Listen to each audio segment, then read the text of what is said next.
የአንጀት ጤንነት ችግር በሚኖርበት ሰዓት ላይ ችግሩ ሆድ ላይ ብቻ አይወሰንም። ሰውነታችን እርዳታ እየጠየቀ መሆኑን የሚያመላክቱ የተለያዩ ምልክቶች አሉ። ከነዚህ ምልክቶች ውስጥ የመጀመሪያው ምንድነው? የሆድ መነፋት ነው።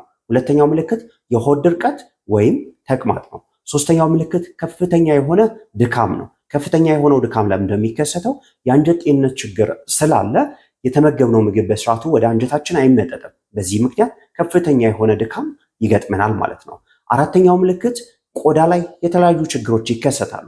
ለምሳሌ ብጉር ይከሰታል፣ ምክንያቱ ያልታወቀ የቆዳ መቆጣት ይከሰታል፣ ሌሎችም የቆዳ ችግሮች ይከሰታሉ። አምስተኛው ምልክት የምግብ አለመስማማት ነው። የምግብ አለመስማማቱ አንዳንድ ሰዎች ላይ ሊከሰት ይችላል። ምግብ በሚመገቡበት ሰዓት ላይ ከፍተኛ የሆነ የሆድ ቁርጠት ይኖራቸዋል፣ ማቅለሽለሽ ይኖራቸዋል፣ ማስመለስ ይኖራቸዋል ማለት ነው። እንደዚህ አይነት ችግር በሚገጥማችሁ ሰዓት ላይ የአንጀታችሁን ጤና መፈተሽ መቻል አለባችሁ። ከዛ ማለፍ ሲል ደግሞ የጤና ባለሙያዎችን ማማከር መቻል አለባችሁ ማለት ነው። እንደዚህ አይነት ጠቃሚ መረጃ እንዲደርሳችሁ ቤተሰብ ሁኑ።